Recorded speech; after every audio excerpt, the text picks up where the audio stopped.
Hi, and welcome to the first grad meeting of the year, class of 2021. We are normally doing this in person, but since we're under the sanctions of COVID, we're going to be doing our grad meeting through the Google Classroom.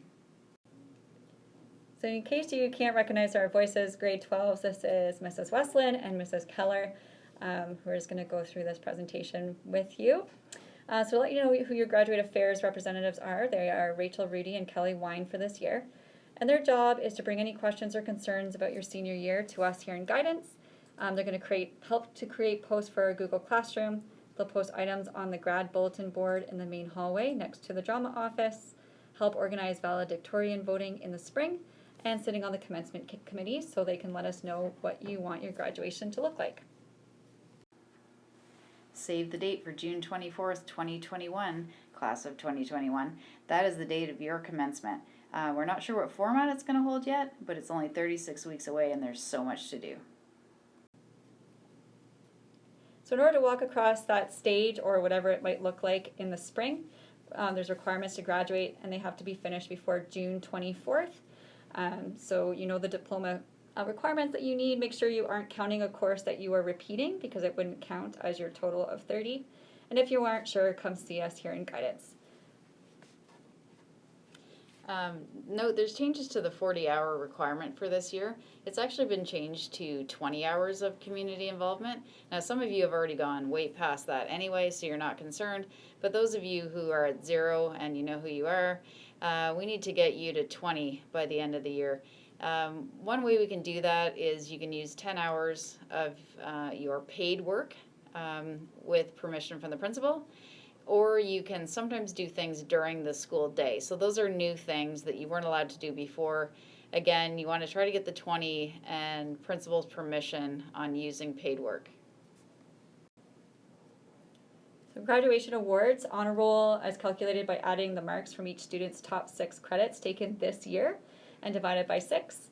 If you have an average over 80, you can make the honor roll. For Ontario Scholar, it's the average of students' highest 6th grade 12 credits at any course level in any year, and dual credits and co-op credits do count. The top senior student is a student with the highest average using the honor roll calculation above. The Moncourt Award winner is the student with the highest average in 6 university and or mixed courses in your graduating year. And the Governor's General Medal will be awarded to the student with the highest average in all grade 11 and 12 courses on their transcript. Okay, so looking forward to post-secondary pursuits. There will be specific courses required for your college and university applicants or your applications. You want to watch for university, you need 6, for all university programs, you need 6 grade 12 university or mixed courses. They have to be grade 12 courses. Some programs may require other specific for UM courses, and some programs may limit the number of mixed courses. So if you're taking mixed courses, some schools may say no more than 2 mixed courses or no more than 3. Those of you wanting to do apprenticeships, most apprenticeships require your high school diploma, so you want to keep that in mind. Applicants for college, generally they require the English 4C, the college level English that you're probably taking right now.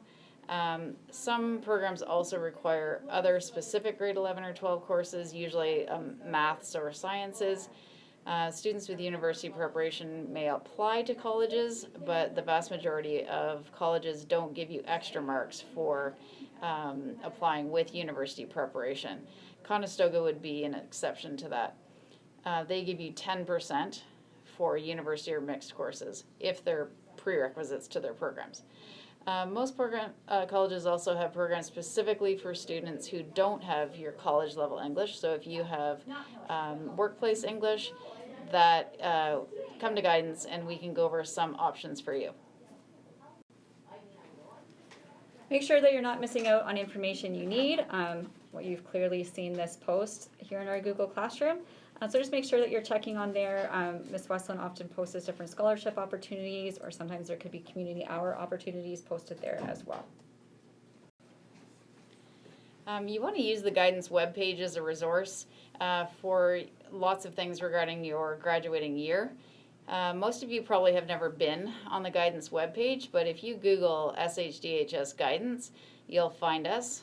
There's a special section just for graduating students right at the bottom of the left-hand side, and you just click on that and can go through it. There's scholarships and all kinds of things you need to know for your senior year.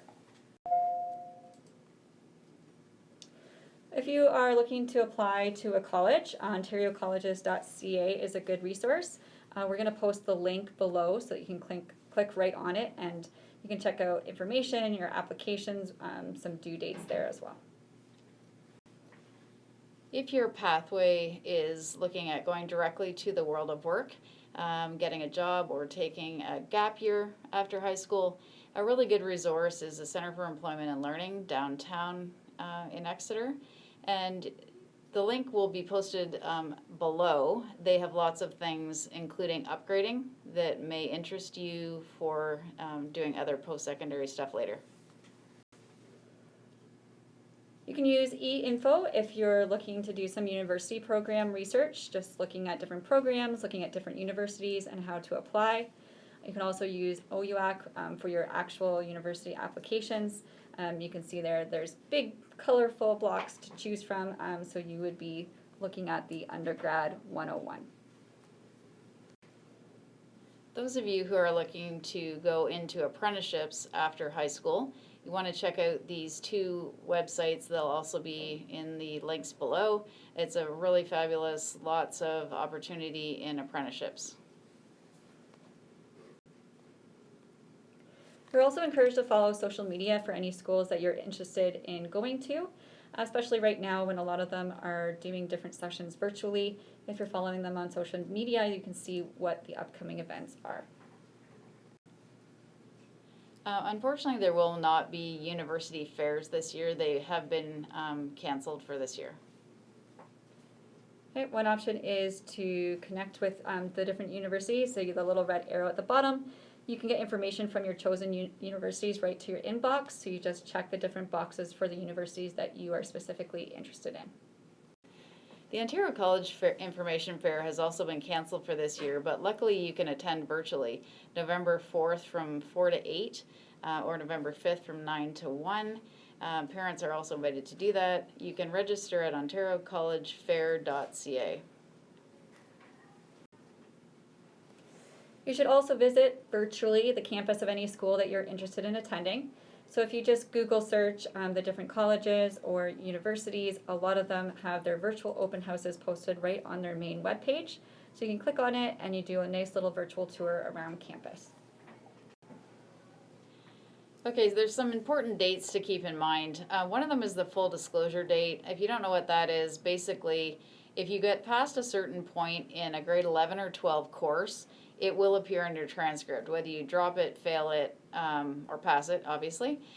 So you want to keep in mind the full disclosure. So we're going to get back to you about the date that full disclosure is actually happening this year, but it'll be about 75% of the way through a course. So if you're not doing well in a course that you need a good mark in, you need to know full disclosure date because you may want to drop it.